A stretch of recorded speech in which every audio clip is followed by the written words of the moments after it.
नमस्कार, मैं हूं अखिल पाराशर। आप देख रहे हैं देश दुनिया की खास खबरों का एक विशेष कार्यक्रम न्यूज फोकस।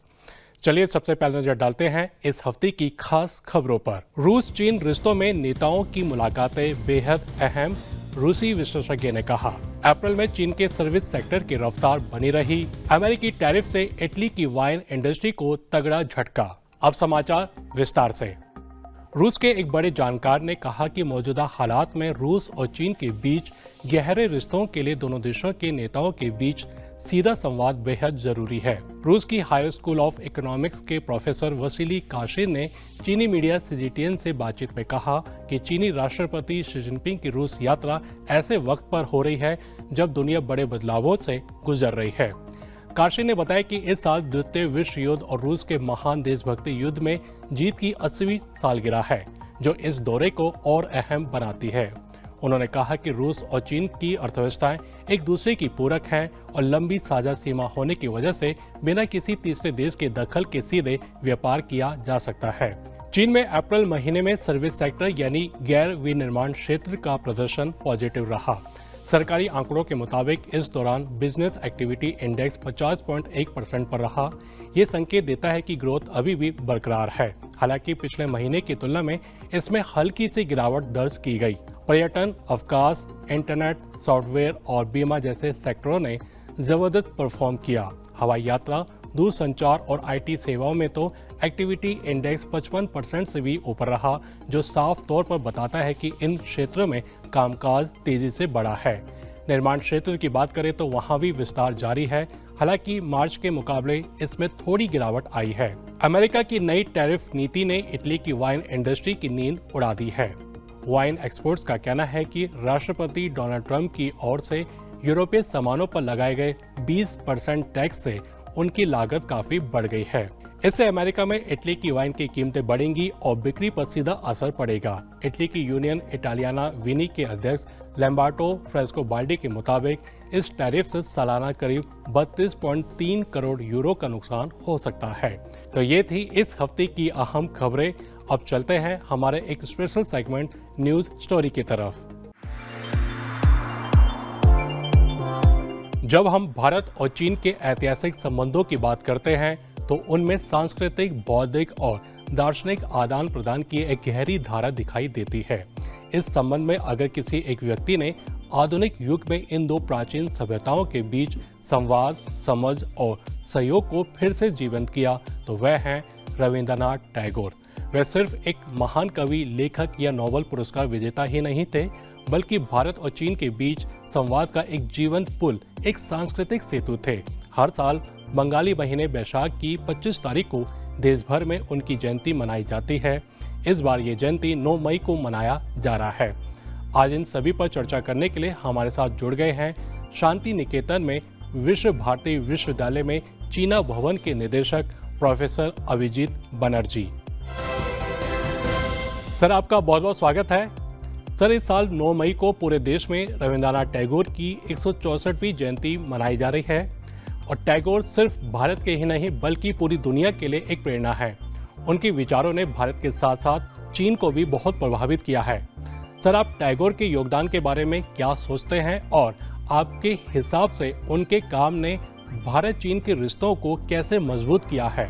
रविंद्रनाथ टैगोर हम लोग इस तरह देखें तो एक विश्व नागरिक, और 1924 में जब वो चीन यात्रा किया था, उस टाइम 100 साल, ऑलमोस्ट 100 साल पहले उनका सोच हम लोग देखें तो दिखा जाए कि उनका जो सोच था कि भारत और चीन दोनों एशिया का दो बड़ा देश है और इनका जो कल्चर, इनका जो सोसाइटी, इसमें बहुत सारे अंतर है, इसमें बहुत सारे सिमिलरिटीज है। तो इस सिमिलरिटीज को देख के उन्होंने सोचा था कि मेरा जो उनका जो चीन यात्रा, उनका बहुत ही इंटरेस्ट था। और उससे पहले भी हम लोग देखे कि चीन के बारे में उन्होंने पहले भी हम लोग कुछ उनका जो आर्टिकल्स है उनमें देखा गया कि उनका आर्टिकल्स लिखा था। तो इसमें जो अफीम युद्ध हुआ था उसके ऊपर भी उनका आर्टिकल है। तो इसी से हम लोग को पता चल रहा है कि उनका जो चीन के ऊपर एक बड़ा इंटरेस्ट था, इसीलिए उन्होंने चीन यात्रा किया था। तो ये हम लोग बोल सकते हैं कि रविंद्रनाथ टैगोर जब चीन यात्रा किया था उसके बाद उस सफर इतना महत्वपूर्ण है कि उसके बाद भारत और चीन का बीच जो सांस्कृतिक और एजुकेशनल जो संपर्क था उसमें पुनरुज्जीवित हुआ। और उसमें उसका मकसद ही यही था कि उन्होंने बार बार बोला था, बहुत सारे जगह पे उन्होंने गए थे और बार बार उन्होंने बोला था कि मेरा चीन यात्रा का यही मकसद है कि दोनों देश के बीच जो संबंध है उसको हम लोग रेस्टोर करना चाहते हैं। इसीलिए उनका यात्रा के बाद ही हम लोग देखे कि भारत और चीन के बीच जो एजुकेशनल संबंध है उसमें बढ़ावा हुआ था। और उसमें पेइचिंग यूनिवर्सिटी में इंडियन स्टडीज का सेंटर खुला था। उसी के तरह से भारत में भी हम लोग देखा जाए तो इस जो सब कॉन्टिनेंट है इसमें पहले जो चाइनीज सेंटर, चीनी भाषा और चीनी साहित्य का जो सेंटर है वो खुला था। इसीलिए हम लोग बोल सकते हैं कि रविंद्रनाथ टैगोर भारत और चीन के बीच एक ऐसे संपर्क देखना चाहते थे कि जहां पे दोनों देश के बीच सांस्कृतिक और एजुकेशनल संपर्क का आदान प्रदान होगा, दोनों देशों का स्कॉलर्स का। और मेरा ख्याल है कि ये शुरू उन्होंने ही किया था। सर, टैगोर की सोच वसुधैव कुटुंबकम यानी पूरी दुनिया एक परिवार है वाली रही है। मैं आपसे पूछना चाहता हूं कि उनकी ये सोच आज के समय में भारत और चीन के रिश्तों को कैसे बेहतर बना सकती है? ये देखिए, वसुधैव कुटुंबकम जो सोच है इसमें टैगोर का जो हम लोग राइटिंग्स देखे, टैगोर का जो भावना है उसमें बहुत सारे मिलते हैं। वसुधैव कुटुंबकम एक बहुत साल से एक संस्कृत श्लोक जो है उसको टैगोर का राइटिंग्स में हम लोग देखा जाए, टैगोर का भावना यही था कि अपना जो उन्होंने यूनिवर्सिटी भी इसीलिए बनाया था।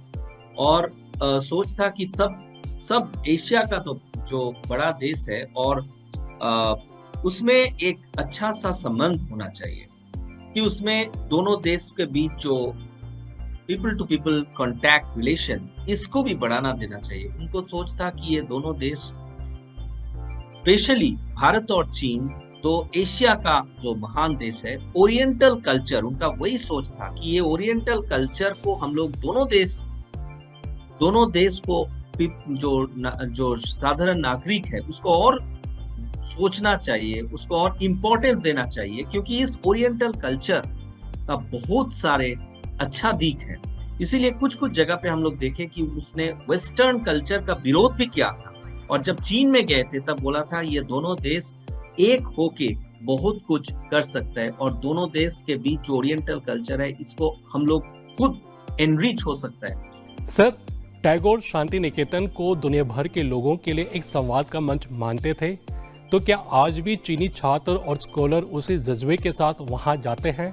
जब रविंद्रनाथ पहले प्रोफेसर थान्युनशान को बुलाया था, 1928 में उन्होंने मिला था। और उसके बाद हम लोग देखा जाए कि थान्युनशान छोड़ के भी बहुत सारे चीनी स्कॉलर, वेई फांगचियांग बोल के एक था जो इंदिरा गांधी का क्लासमेट हुए करती थी, और उसके बाद हमारा और भी स्कॉलर्स, शू पेई हुंग का जो फेमस पेंटर, ये सब लोग यहाँ पे आए थे।